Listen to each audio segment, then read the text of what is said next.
Hi guys, ಎಲ್ರು ಹೇಗಿದ್ದೀರಾ? ಎಲ್ರು ಚೆನ್ನಾಗಿದ್ದೀರಾ ಅಂತ ಅನ್ಕೊಂತೀನಿ. ಇವತ್ತಿನ ಒಂದು ಪ್ರಮುಖ ಮಾಹಿತಿ ಏನಪ್ಪಾ ಅಂತಂದ್ರೆ ವಿಜ್ಞಾನದ ಒಂದು ಪ್ರಮುಖ ವಿಷಯ ಇರುತ್ತೆ ನೋಡ್ರಿ. ಓಕೆ, ವಿಜ್ಞಾನದ ಒಂದು ಮಾಸ್ಟರ್ ಕ್ಲಾಸ್ ಅಂತ ಹೇಳ್ಬೋದು.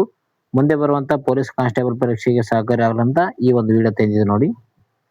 ತಪ್ಪದೆ ಈ ಒಂದು ವಿಡಿಯೋನ ಕೊನೆವರೆಗೂ ನೋಡ್ರಿ ಸ್ನೇಹಿತರೆ. ಇದೇ ರೀತಿಯಾದಂತ ಪ್ರಶ್ನೆಗಳು ಎಕ್ಸಾಮ್ ನಲ್ಲಿ ಕೇಳ್ತಾರ. ಮೊದಲನೇದು ಯಾವುದು? ಹೇಳಿಕೆ ರೂಪದ ಪ್ರಶ್ನೆಗಳ ಬಗ್ಗೆ ಇದೆ ನೋಡಿ. ಓಕೆ, ಇದರಲ್ಲಿ ಭೌತ, ರಾಸಾಯನಿಕ ಮತ್ತು ಜೀವ ವಿಜ್ಞಾನದ ಬಗ್ಗೆ ಪ್ರಶ್ನೆಗಳು ಕೇಳ್ಯಾರ. ಮೊದಲನೇದಾಗಿ ದ್ಯುತಿ ಸಂಶ್ಲೇಷಣೆ ಕ್ರಿಯೆ ಬಗ್ಗೆ ಕೇಳಿದ್ದಾರೆ ನೋಡ್ರಿ. ಮೊದಲನೇ ಒಂದು ಹೇಳಿಕೆ, ದ್ಯುತಿ ಸಂಶ್ಲೇಷಣೆ ಕ್ರಿಯೆಯಲ್ಲಿ ಸಸ್ಯಗಳು ಆಮ್ಲಜನಕವನ್ನು ಹೊರಹಾಕುತ್ತವೆ ಅಂತ ಕೊಟ್ಟಿದ್ದಾರೆ. ಎರಡನೇ ಹೇಳಿಕೆಯಲ್ಲಿ ಈ ಒಂದು ಕ್ರಿಯೆಗೆ ಸೂರ್ಯನ ಬೆಳಕು ಮತ್ತು ಕ್ಲೋರೋಫಿಲ್ ನ ಅಗತ್ಯ ಇದೆ ಅಂತ ಕೊಟ್ಟಿದ್ದಾರೆ ನೋಡ್ರಿ. ಓಕೆ, ಇದು ದ್ಯುತಿ ಸಂಶ್ಲೇಷಣೆ. ಇಲ್ಲಿ ಹೇಳಿಕೆ 1 ಮಾತ್ರ ಸರಿದೆ, ಹೇಳಿಕೆ 2 ಮಾತ್ರ ಸರಿದೆ, 1 ಮತ್ತು 2 ಸರಿದೆ, 2 ತಪ್ಪಂತ ಕೊಟ್ಟಿದ್ದಾರೆ ನೋಡ್ರಿ. ಇದಕ್ಕೆ ಸರಿಯಾದ ಉತ್ತರ ನೋಡೋದಾದ್ರೆ ಆಪ್ಷನ್ ಸಿ ನೋಡಿ, ಹೇಳಿಕೆ 1 ಮತ್ತು 2 ಸರಿಯಾದ ಉತ್ತರ ಇದೆ. ಅಂದ್ರೆ ದ್ಯುತಿ ಸಂಶ್ಲೇಷಣೆ ಕ್ರಿಯೆಯಲ್ಲಿ ಸಸ್ಯಗಳು ಏನಪ್ಪಾ ಅಂತಂದ್ರೆ ಆಮ್ಲಜನಕವನ್ನು ಹೊರಹಾಕ್ತಾವ. ಅದೇ ರೀತಿಯಾಗಿ ಈ ಒಂದು ಕ್ರಿಯೆ ದ್ಯುತಿ ಸಂಶ್ಲೇಷಣೆ ಕ್ರಿಯೆಗೆ ಏನಪ್ಪಾ ಅಂತಂದ್ರೆ ಸೂರ್ಯನ ಒಂದು ಬೆಳಕು ಅಗತ್ಯ ಆಗಿದೆ, ಜೊತೆಗೆ ಕ್ಲೋರೋಫಿಲ್ ನ ಒಂದು ಅಗತ್ಯತೆ ಇದೆ ನೋಡಿ. ಓಕೆ, ಸಸ್ಯಗಳು ಏನಪ್ಪಾ ಅಂತಂದ್ರೆ ಕಾರ್ಬನ್ ಡೈಆಕ್ಸೈಡ್ ಮತ್ತು ನೀರನ್ನು ಬಳಸಿಕೊಂಡು ಸೂರ್ಯನ ಬೆಳಕಿನ ಉಪಸ್ಥಿತಿಯಲ್ಲಿ ಆಹಾರ ತಯಾರಿಸ್ತಾವ. ಈ ಒಂದು ಪ್ರಕ್ರಿಯೆಯನ್ನು ನಾವೇನಂತ ಕರಿತೀವಿ ಅಂದ್ರೆ ಒಂದು ದ್ಯುತಿ ಸಂಶ್ಲೇಷಣೆ ಕ್ರಿಯೆ ಅಂತ ಕರಿತೀವಿ ನೋಡ್ರಿ. ಈ ಒಂದು ಪ್ರಕ್ರಿಯೆಯಲ್ಲಿ ಆಮ್ಲಜನಕ ಬಿಡುಗಡೆ ಆಗ್ತದೆ, ಆಕ್ಸಿಜನ್. ಇದರ ಮೂಲಕ ಏನಪ್ಪಾ ಅಂತಂದ್ರೆ ಪ್ರಾಣಿಗಳು ಮತ್ತು ಜನರು ಏನಪ್ಪಾ ಅಂತಂದ್ರೆ ಉಸಿರಾಡಲು ಸಹಕಾರಿ ಆಗ್ತದೆ. ನೆಕ್ಸ್ಟ್, ಬೆಳಕಿನ ವಕ್ರೀಭವನ ಪ್ರಶ್ನೆ ಕೊಟ್ಟಿದ್ದಾರೆ. ಮೊದಲನೇ ಒಂದು ಹೇಳಿಕೆ, ಬೆಳಕು ಒಂದು ಮಾಧ್ಯಮದಿಂದ ಇನ್ನೊಂದು ಮಾಧ್ಯಮಕ್ಕೆ ಚಲಿಸುವಾಗ ತನ್ನ ದಿಕ್ಕನ್ನು ಬದಲಿಸುವುದನ್ನು ವಕ್ರೀಭವನ ಎಂದು ಕರೆಯುತ್ತಾರೆ ಅಂತ ಕೊಟ್ಟಿದ್ದಾರೆ. ಇದು ಸರಿಯಾದಾಗಿದೆ ನೋಡಿ. ಎರಡನೇ ಹೇಳಿಕೆ, ನಿರ್ವಾತ ಪ್ರದೇಶದಲ್ಲಿ ಬೆಳಕಿನ ವೇಗವು ಅತಿ ಹೆಚ್ಚಾಗಿರುತ್ತೆ ಅಂತ ಕೊಟ್ಟಿದ್ದಾರೆ. ಇದು ಕೂಡ ಸರಿಯಾಗಿದೆ. ಓಕೆ, ನಿರ್ವಾತ ಪ್ರದೇಶದಲ್ಲಿ ಏನಪ್ಪಾ ಅಂತಂದ್ರೆ ಬೆಳಕಿನ ವೇಗ ಅತಿ ಹೆಚ್ಚಾಗಿರ್ತದ. 1 ಸರಿ, 2 ಸರಿ, 2 ಸರಿ, 2 ತಪ್ಪಂತ ಕೊಟ್ಟಿದ್ದಾರೆ. ಆಪ್ಷನ್ ಸಿ ನೋಡಿ, 2 ಹೇಳಿಕೆಗಳು ಕೂಡ ಸರಿಯಾಗಿವೆ. ಓಕೆ, ಬೆಳಕಿನ ವೇಗ ಏನಪ್ಪಾ ಅಂತಂದ್ರೆ 3 ಲಕ್ಷ ಚದರ ಕಿಲೋಮೀಟರ್ ಆಗಿರುತ್ತೆ. 3 ಲಕ್ಷ ಕಿಲೋಮೀಟರ್ ಆಗಿರುತ್ತೆ ನೋಡ್ರಿ. ನೆಕ್ಸ್ಟ್, ಮಾನವ ಹೃದಯದ ಬಗ್ಗೆ ಪ್ರಶ್ನೆ ಕೇಳ್ಯಾರ ನೋಡ್ರಿ. ಹೃದಯದ ಬಗ್ಗೆ ತಿಳಿದುಕೊಂಡಿರ್ಬೇಕು ನೀವು ಅದರ ಸಬ್ಜೆಕ್ಟ್ ನಲ್ಲಿ. ಮೊದಲನೇ ಹೇಳಿಕೆ ಕೊಟ್ಟಿದ್ದಾರೆ, ಮಾನವನ ಹೃದಯವು 4 ಕೋಣೆಗಳಿಂದ ಹೊಂದಿದೆ ಅಂತ ಕೊಟ್ಟಿದ್ದಾರೆ. ಇದು ಸರಿಯಾಗಿದೆ.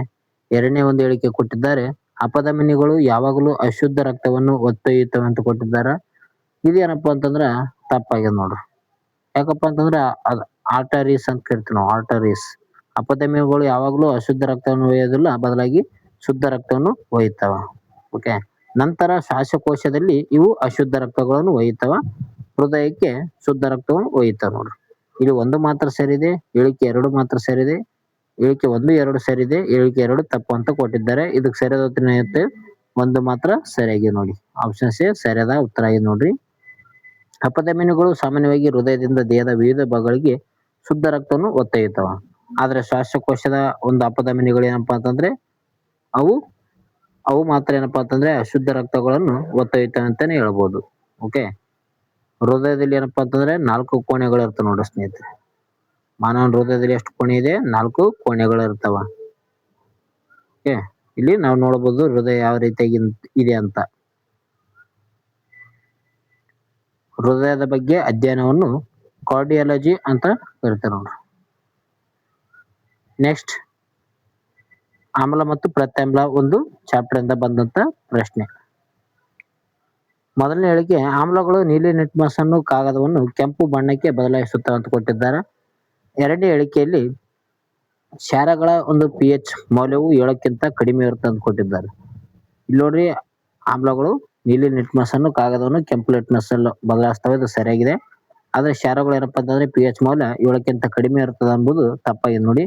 ಯಾಕಪ್ಪ ಅಂತಂದ್ರೆ ಇದರ ಒಂದು pH ಮೌಲ್ಯ 7ಕ್ಕಿಂತ ಜಾಸ್ತಿ ಇರ್ತದ. ಅವುಗಳನ್ನು ಕ್ಷಾರಗಳು ಅಂತ ಕರಿತೀವಿ, ಪ್ರತ್ಯಾಮ್ಲ ಅಂತ ಕರಿತಾರ. 1 ಮಾತ್ರ ಸರಿಯಾಗಿದೆ ನೋಡಿ. ಆಪ್ಷನ್ ಸಿ ಸರಿಯಾದ ಉತ್ತರ. ಓಕೆ, pH ಮಾಪನದಲ್ಲಿ 7ಕ್ಕಿಂತ ಹೆಚ್ಚು ಮೌಲ್ಯ ಇದ್ದರೆ ಅದನ್ನ ಏನಂತೀವಿ? ಪ್ರತ್ಯಾಮ್ಲ ಅಥವಾ ಕ್ಷಾರ ಅಂತ ಕರಿತಾರೆ. 7ಕ್ಕಿಂತ ಕಮ್ಮಿ ಇತ್ತಂದ್ರೆ ಅದಕ್ಕೆ ಏನಂತ ಕರಿತೀವಿ? ಆಮ್ಲ ಅಂತ ಕರಿತಾರ. ಇದು ಇಂಪಾರ್ಟೆಂಟ್ ಅಂತ ನೋಡ್ರಿ. ತಟಸ್ಥ 7 ಇತ್ತಂದ್ರ ತಟಸ್ಥ ಅಂತ ಕರಿತಾರ. 0 ಇಂದ 14ವರೆಗೂ ಇರ್ತದೆ ಇದು ಒಂದು ಆಮ್ಲದ್ದು ಹೈಡ್ರೋಜನ್. ಓಕೆ, 7 ಇತ್ತಂದ್ರ ತಟಸ್ಥ ಅಂತ ಕರಿತಾರ ನೋಡ್ರಿ. 7ಕ್ಕಿಂತ ಕಡಿಮೆ ಇದ್ರೆ ಆಮ್ಲ ಅಂತ ಕರಿತಾರ. 7ಕ್ಕಿಂತ ಜಾಸ್ತಿ ಇದ್ರೆ ಪ್ರತ್ಯಾಮ್ಲ ಅಂತ ಕರೀತಾರ. ನೆಕ್ಸ್ಟ್ ಒಂದು ಹೇಳಿಕೆ ಪ್ರಶ್ನೆ. ಚಂದ್ರನ ಮೇಲಿನ ಗುರುತ್ವಾಕರ್ಷಣೆ ಶಕ್ತಿಯು ಭೂಮಿಗಿಂತ ಸುಮಾರು 6 ಪಟ್ಟು ಕಡಿಮೆ ಇದೆ ಅಂತ ಕೊಟ್ಟಿದ್ದಾರೆ. ಇದು ಸರಿಯಾಗಿದೆ. ಭೂಮಿಯ ಕೇಂದ್ರ ಭಾಗದಲ್ಲಿ ವಸ್ತುವಿನ ತೂಕ ಶೂನ್ಯವಾಗಿರುತ್ತೆ ಅಂತ ಕೊಟ್ಟಿದ್ದಾರೆ ನೋಡ್ರಿ. ಇದು ಕೂಡ ಸರಿಯಾಗಿದೆ. 1 ಸರಿದೆ, 2 ಸರಿದೆ, 2 ಸರಿದೆ, 2 ತಪ್ಪಂದ್ರೆ 2 ಹೇಳಿಕೆಗಳು ಸರಿಯಾಗಿವೆ ಅಂತಾನೆ ಹೇಳ್ಬೋದು. ಓಕೆ, ಚಂದ್ರನ ಒಂದು ಗುರುತ್ವಾಕರ್ಷಣೆ ಕಡಿಮೆ ಇರೋ ಕಾರಣ ಏನಂದ್ರೆ ಅಲ್ಲಿ ನಮ್ಮ ತೂಕ ಕಡಿಮೆ ಇರ್ತದ. ಭೂಮಿ ಮಧ್ಯಭಾಗದಲ್ಲಿ ಎಲ್ಲ ದಿಕ್ಕುಗಳಿಂದ ಸಮನಾದ ಆಕರ್ಷಣೆ ಇರುವುದರಿಂದ ನಿವ್ವಳ ಶೂನ್ಯ ಹೊಂದಿರ್ತದೆ. ಧ್ರುವದ ಒಂದು ಪ್ರದೇಶಗಳಲ್ಲಿ ಏನಪ್ಪಾ ಅಂತಂದ್ರೆ ಮನುಷ್ಯನ ಒಂದು ತೂಕ ಕಡಿಮೆ ಇರ್ತದೆ ಧ್ರುವ ಪ್ರದೇಶದಲ್ಲಿ. ಓಕೆ, ಕಡಿಮೆ ಇರ್ತದೆ ನೋಡ್ರಿ ಧ್ರುವ ಪ್ರದೇಶದಲ್ಲಿ. ನೆಕ್ಸ್ಟ್ ವಿಟಮಿನ್ಸ್ ಬಗ್ಗೆ ಕೊಟ್ರ. ಮೊದಲನೇ ಒಂದು ಹೇಳಿಕೆ, ವಿಟಮಿನ್ ಸಿ ನೀರಿನಲ್ಲಿ ಕರಗುವ ಒಂದು ಜೀವಸತ್ವ ಆಗಿದೆ ಅಂತ ಕೊಟ್ಟರ. ಇದು ಸರಿಯಾಗಿದೆ ನೋಡಿ. ನೆಕ್ಸ್ಟ್ ಕೊಟ್ಟಿದ್ದಾರೆ ಹೇಳಿಕೆ, ಸೂರ್ಯನ ಬೆಳಕಿನ ಸಹಾಯದಿಂದ ನಮ್ಮ ಚರ್ಮವು ವಿಟಮಿನ್ ಡಿ ಅನ್ನು ತಯಾರಿಸುತ್ತದೆ ಅಂತ ಕೊಟ್ಟಿದ್ದಾರೆ. ಇದು ಕೂಡ ಸರಿಯಾಗಿದೆ ನೋಡಿ. 1 ಮತ್ತು 2 ಹೇಳಿಕೆಗಳು ಸರಿಯಾಗಿವೆ. ಅಂದ್ರೆ ಆಪ್ಷನ್ ಸಿ 2 ಹೇಳಿಕೆಗಳು ಸರಿ. ಅಂದ್ರೆ ವಿಟಮಿನ್ ಸಿ ಏನಪ್ಪಾ ಅಂತಂದ್ರೆ ನೀರಿನಲ್ಲಿ ಕರಗುವಂತ ಒಂದು ಜೀವಸತ್ವ ಆಗಿದೆ ಅಂತ ಹೇಳ್ತೀವಿ. ADEK ಏನಪ್ಪಾ ಅಂತಂದ್ರೆ ಕೊಬ್ಬಿನಲ್ಲಿ ಕರಗುವಂತ ಜೀವಸತ್ವಗಳಾಗಿವೆ. BC ಏನಪ್ಪಾ ಅಂತಂದ್ರೆ ನೀರಿನಲ್ಲಿ ಕರಗುವಂತ ಜೀವಸತ್ವಗಳಾಗಿವೆ. ವಿಟಮಿನ್ ಬಿ ಮತ್ತು ವಿಟಮಿನ್ ಸಿ.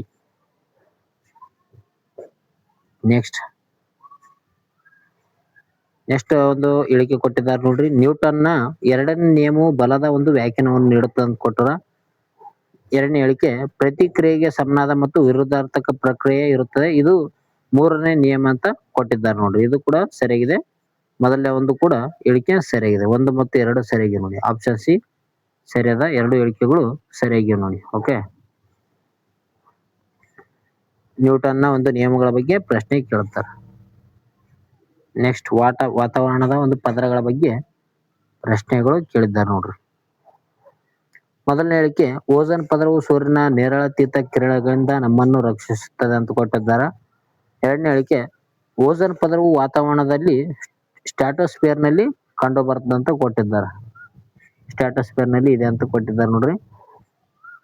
ಇದಕ್ಕೆ ಏನಪ್ಪಾ ಅಂತಂದ್ರೆ 1 ಸರಿ, 2 ಸರಿ, 2 ಸರಿ ಅಂತ ಕೊಟ್ಟಿದ್ದಾರೆ, 2 ತಪ್ಪು ಅಂತ ಕೊಟ್ಟಿದ್ದಾರೆ. 2 ಸರಿ ಇದೆ ನೋಡ್ರಿ. ಓಕೆ, ಏನಪ್ಪಾ ಅಂತಂದ್ರೆ ಓಝೋನ್ ಪದರ ಏನಂದ್ರೆ ಸೂರ್ಯನಿಂದ ಬರುವಂತಹ ನೇರಳಾತೀತ ಕಿರಣಗಳಿಂದ ನಮ್ಮನ್ನು ರಕ್ಷಣೆಸ್ತದ. ಜೊತೆಗೆ ಇದು ಯಾವ ಒಂದು ಪದರದಲ್ಲಿ ಕಂಡು ಬರ್ತದಪ್ಪ ಅಂತಂದ್ರೆ ಸ್ಟ್ರಾಟೋಸ್ಫಿಯರ್ ನಲ್ಲಿ ಕಂಡು ಬರ್ತದ.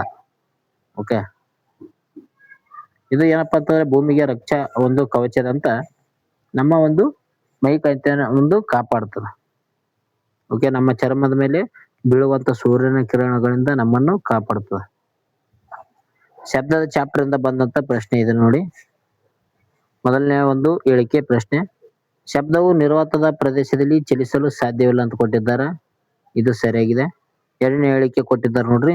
ಶಬ್ದದ ವೇಗವು ಘನವಸ್ತುಗಳಲ್ಲಿ ಅತಿ ಹೆಚ್ಚಾಗಿರುತ್ತೆ ಅಂತ ಕೊಟ್ಟಿದ್ದಾರೆ. 2ನೇ ಹೇಳಿಕೆ ಕೂಡ ಸರಿಯಾಗಿದೆ. 1 ಮಾತ್ರ ಸರಿ, 2 ಸರಿ, 2 ಸರಿ, 2 ತಪ್ಪು.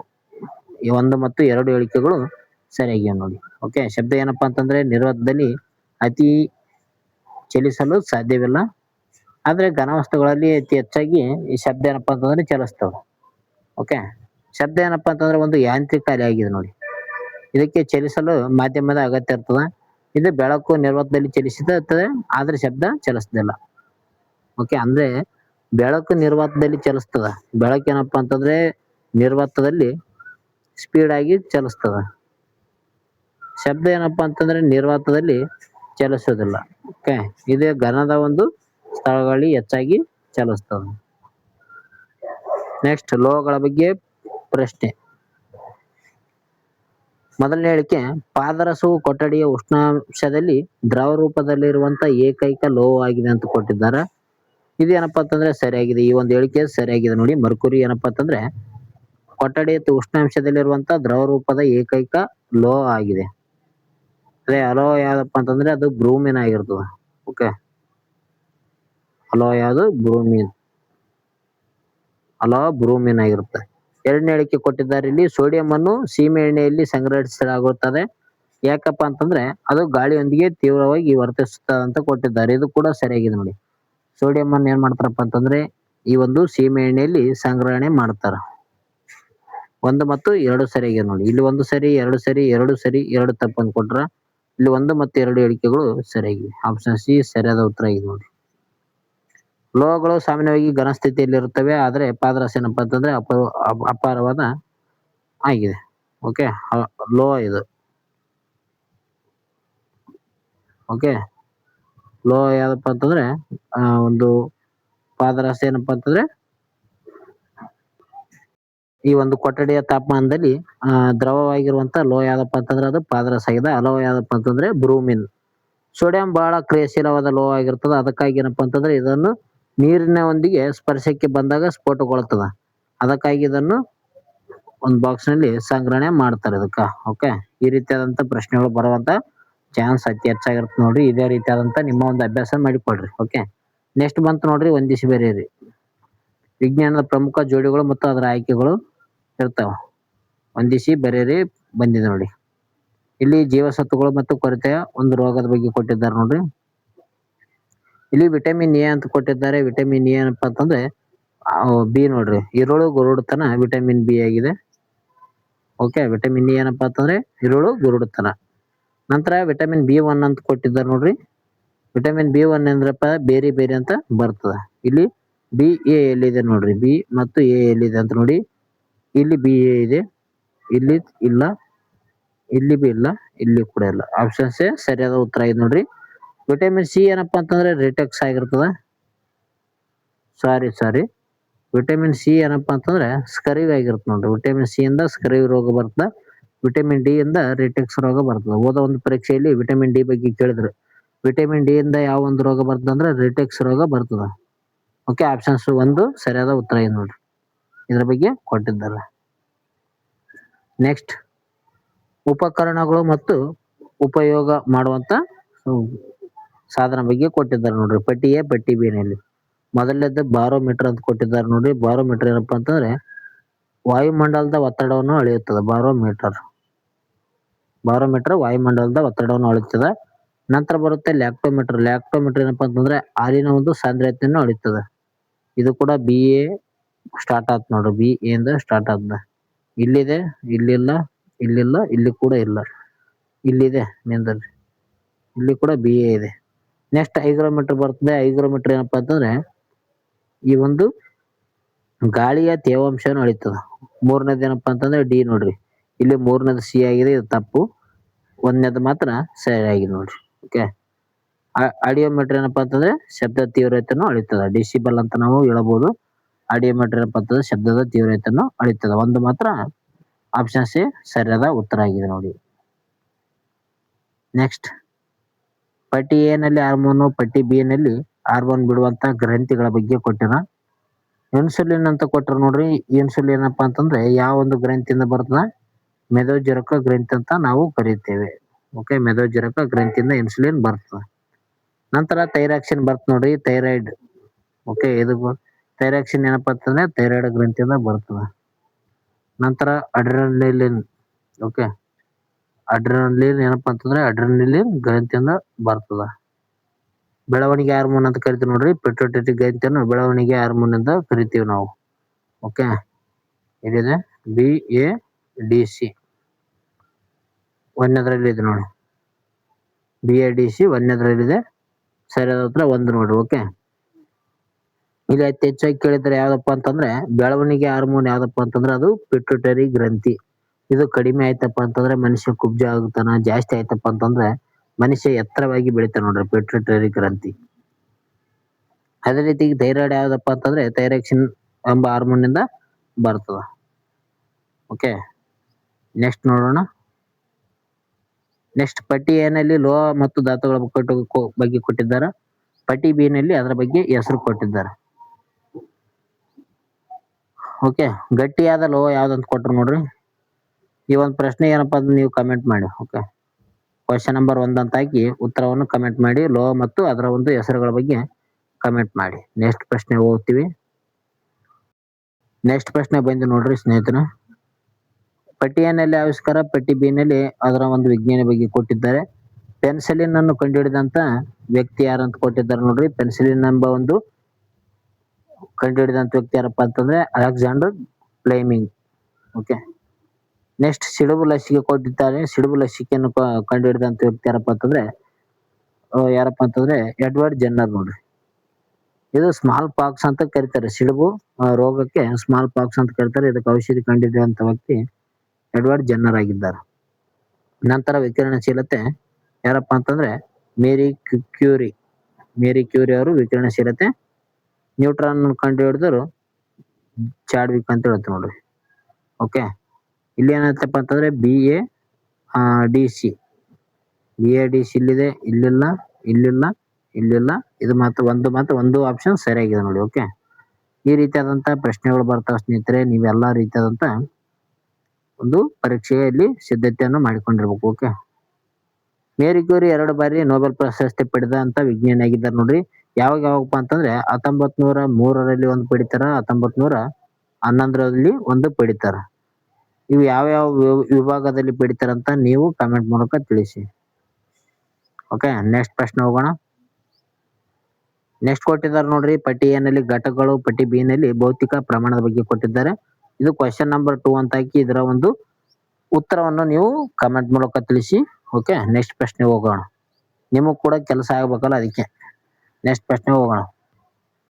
ನೆಕ್ಸ್ಟ್ ಬಂದಿದೆ ನೋಡಿ. ಪಟ್ಟಿ ಎ ನಲ್ಲಿ ಬಹುವಚನಗಳು, ಪಟ್ಟಿ ಬಿ ನಲ್ಲಿ ಉದಾಹರಣೆಗಳ ಬಗ್ಗೆ ಕೊಟ್ಟಿದ್ದಾರೆ.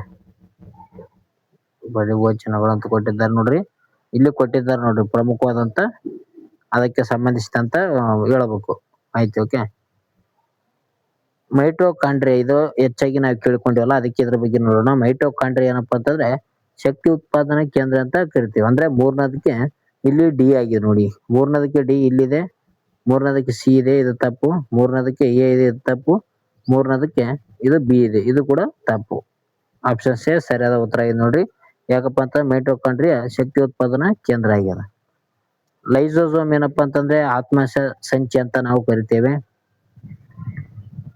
ನೆಕ್ಸ್ಟ್ ಶಿಲೀಂಧ್ರ ಅಂತ ಬರುತ್ತೆ. ಶಿಲೀಂಧ್ರ ಏನಪ್ಪಾ ಅಂತಂದ್ರೆ ಅದು ಮಲ್ಟಿ ಸೆಲ್ಯುಲಾರ್ ಅಂತ ಕರೀತಾರ.